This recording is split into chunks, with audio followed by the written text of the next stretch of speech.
It is so true. There are a lot of people who finish with their mischiefs and come to church to hide. And we are such in a religious and sanctimonious generation that once you see a person coming to church regularly, to you that person is born again. Even when you go and make findings, because I remember in the time of old, before you get married, you go and ask people, how is this brother, how is this sister? But because of the menace we are now, people just judge people. People just judge based on physical presence in church.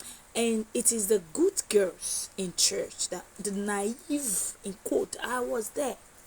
I was once a very naive, and if I was still naive, I tell you, I wouldn't have married my dream man.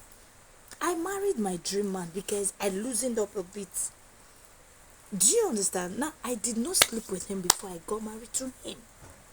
But my experience taught me that before I marry him, there are some things I had to put him on serious scrutiny. To do that. But as a naive person, you won't even be bold to do that. Even when you're seeing the red flag, you still, you don't know anything. So it is the church girls, it is the Christian good girls. That's why people always say, why is that good girls marry bad people? It is because of this. Nobody will tell you this in church. All they will tell you is, in fact, a friend of mine told me, her growing up, all she heard in church was, once a man is prayerful, he is good for marriage. And this girl is suffering in her marriage because she didn't marry who she loved. She went to marry based on the training they gave her, based on the mentality that anybody in church that prays. Marriage is not a prayer zone. Of course you pray, but it is not all. You see affection in marriage. You see good bedmatics. Yes, I said it. Faith Dixon, Emmanuel said it. Is it good bedmatics? It can make even a good girl if you're not careful. In fact, if you're not careful, maybe you're not having it well, and then somebody gets too close to you. If you're not careful, you may fall because of that. So there are too many truths in this video. If only one can listen and learn. We learn and relearn and unlearn. So on relationship and marriage matters today, this is what I have for you. Gone are the days where you think that being a good girl automatically makes you get a good husband. Gone are the days where you think going to church, praying hard, being committed automatically brings a good man your way. Gone are the days where you don't demand for what you know you deserve.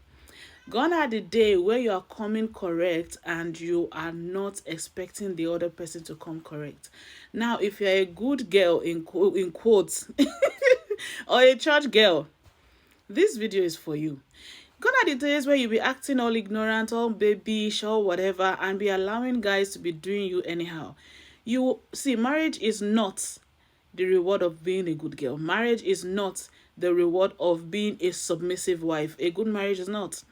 You will get the kind of man that you tolerate and accept. For example, you say you are a church girl, right? We believe you are a church girl. You believe Jesus, you serve God, you are committed. You are even committed and you are honest and all the good qualities. But my dear, that's not enough. It's not enough because it is your type that attracts the bad ones mostly. You know why? Because those ones are very calculative. They know the kind of woman they want and they come for your type. They know you are a simpleton. They know you are a very naive girl. They know you are ignorant. They know you don't know a lot of things. They know you don't have street smartness. That is why they are coming for you. Do you think they don't know what's going on in the streets? They know to avoid the madness on the street. They know the kind of women on the streets that will not tolerate their bullshit. But you, my church girl, because he is in the church, he has one shirt and trouser, he's kabashing on the pulpit, he's dissecting the Bible, you forget your brain behind and you are falling in love.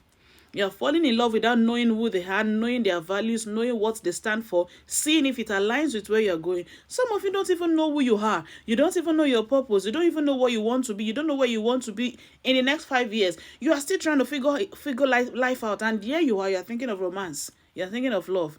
You don't know who you want to be in the next 5 years. You're thinking love is the next thing. This is one of the reasons why I personally, I don't subscribe to ladies in their early 20s getting married. I'm not saying this is a universal rule. I'm not saying everyone that marries in their early 20s marry the wrong person. But many times, people that marry in their early 20s usually marry the wrong thing that they should never have come across. And they grow up resenting themselves even.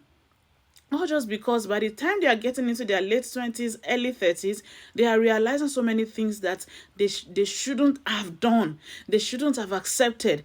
And if they now want to start changing, see, some relationships are not even toxic from beginning, but they begin to get toxic because someone is growing, someone is seeing life differently, but the other person is not. And believe you me, if you like accept this or not, men don't easily catch up with change when they are used to you being a very naive, simple, non-arguing, not firm kind of woman. You suddenly change and you want to be the firm, that kind of woman. They will say you are becoming unsubmissive, and that's how abuse starts. That's how abuse starts. It doesn't mean they are narcissists, but that is how abuse starts. So why are you rushing into marriage? Many people are rushing and are so desperate. You think that as soon as you're done with university, next thing should be relationship. How about you go explore your life? Some of you don't even know what street smartness is called. You just do life carelessly. All you know is church, home, work. Church, home, work. Like that triangle kind of lifestyle. In 2024, that should not be the kind of life you're living. You need to be smart. Go out there, explore life. I'm not saying get into negative things, but I'm saying explore life. Go outside of your echo chamber. Go outside of your circle. Go outside of your church. Visit other places. Go to different parties. See, you don't have to drink all they are drinking with them. And when I say parties, I'm not even saying clubs. I'm not saying go to the extreme. Some of you, all you know is your church and your church member. You don't know any other thing outside of your church member. Little wonder you are saying no man is coming. Then when the one that has something in his brain now comes in because he's in your church, straight away you will say God said, instead of you thinking, analyzing it, and be sure that this thing is aligning with where God is taking you to. But no, you are so used to your comfort zone. You are so used to mommy and daddy doing it for you. And for parents that are thinking they are protecting their children by not allowing your children to explore life, you are part of the problem. You are pushing them into the early grave. That is why many of them end up marrying nonsense. After seeing will of God, they end up marrying rubbish because you are so protective, overprotective of them. All you are teaching your children is Bible, Bible, Bible, Bible, Bible. I'm not saying it's wrong, but teach your children about life. Teach your children about the things that are happening around the world. Let them know.